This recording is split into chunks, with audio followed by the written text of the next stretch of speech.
The lesson. Oh, yeah. And so I want to then, I guess, go back to the very start and try to, get your story of how you even got to this point, because you mentioned you've been putting in work for around about 4 years? Yeah, about four years, coming up on 5 in March next year would be 5 years. But it all kind of started, my mum and dad started dating, and eventually that led to sexual intercourse, and mum got pregnant, and then I was born. Or do you want to skip ahead a bit? We'll skip. Okay, all right. So in terms, I guess, of the comedy, Yeah. so once you've been birthed, Yeah. and I imagine you've gone through a few Well, I years learned of English school. first. Yeah. And Learn how to walk. yeah, Did all that. yeah.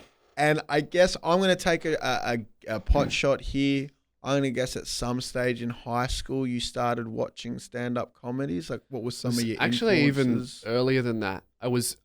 12 was when I first saw stand-up. My mum loved comedy, and she took me to the Melbourne Comedy Festival, and I saw Lano and Woodley, who are a duo, and they're still my ultimate. They're love the dudes them. in like suspenders and they don't talk. No, One of them's got long hair. No, that's the Umbilical Brothers. Oh, okay. They were big at the same time. So Lano and Woodley is like the straight man in a suit, and then the guy in the silly red hat who's very physical. And they do a lot of music stuff as well. So my mum took me to see their farewell tour when I was 12 years old, and it was like I think they'd been performing for something like 15 or 20 years, something stupid like that, together for ages, and they were finishing. So they did their farewell tour, and it was huge. I think it's still one of the highest selling Australian comedy tours ever. And that was my first experience of comedy, was not just a really good comedy show because they're hilarious and amazing, but also the connection that they had with their audience, because obviously they'd been performing for so many years and this was their last ever show together. So all the fans that really loved them came out to see them off after doing such a great job. And I think now that, I didn't think this at the time when I was 12, but now that I'm older, I feel like not only did I fall in love with the performing aspect of it, but I remember looking around the crowd being like, man, everyone knows like everything about them. Everyone's like, I love this connection between the audience and the performer. And I think I was like, man, I think that's what really got me, of like, I didn't have the words or the perspective for it, but I think it was like that connection with the audience that I really wanted. And it was really cool. They did their farewell tour, and that's when I decided to do comedy. And then I released my, however many years later, over 10 years later, I did the comedy special and the tours, and everything was going quite well for me. And I just saw their reunion show now. So it was really cool, like a little full circle thing of like, I saw them and they made me want to start. And then I saw them when they came back and I was doing it. So yeah, it was cool. So 12 years old was when I wanted to do it. And then I was always thinking about it, but I didn't actually start until I was about 19 years old. So after graduating high school. Yeah, like I was in high school and I kind of fell into making stuff online. It wasn't really a conscious choice. I was just like mucking around and trolling and doing this and just being an idiot online. And I think it took me a whole year for me to realize, this is comedy too.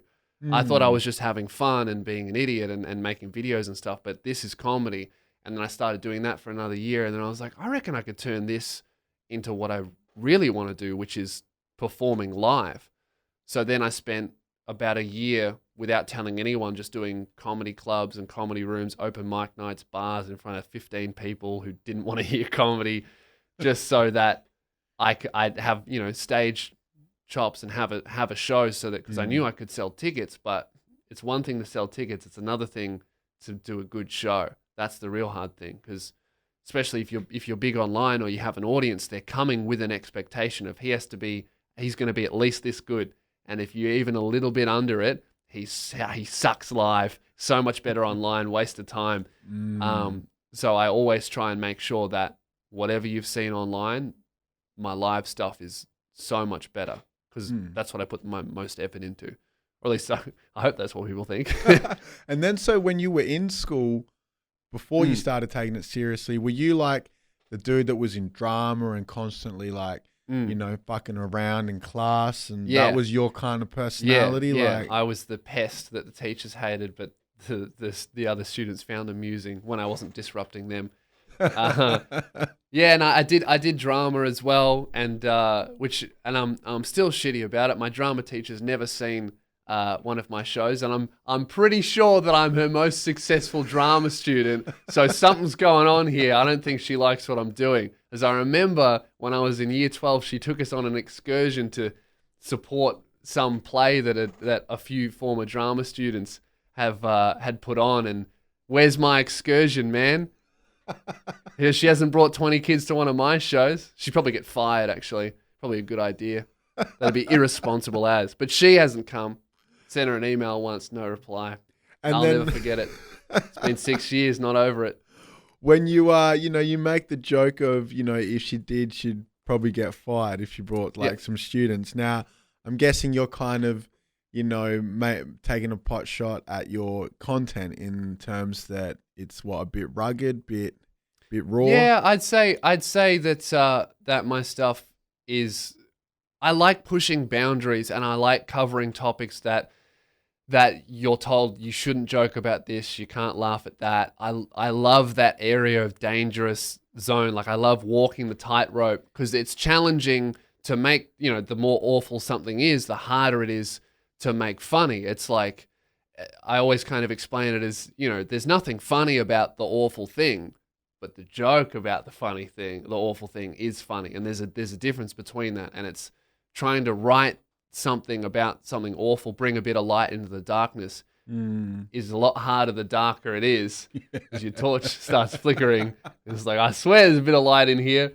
But yeah, I love those topics, and my favorite reaction from a crowd is like 70-30. Like 70% of the people are dying laughing, 30% of the people are going, oh, I don't know about this. I don't think I'm allowed to laugh at that. But, you know, someone who doesn't laugh at one of my jokes, 5 minutes later, they'll laugh at this one. And someone who was laughing is like, oh, I don't know about this one. I like the other one better, but this one's a bit dangerous. So I love that. I love messing with people's, I guess, expectations of and ideas of what they are, their beliefs, and what they are allowed to laugh at or aren't. Because it's cool. It's, you know, it's challenging what is acceptable. The lesson. 7. Oh, yeah.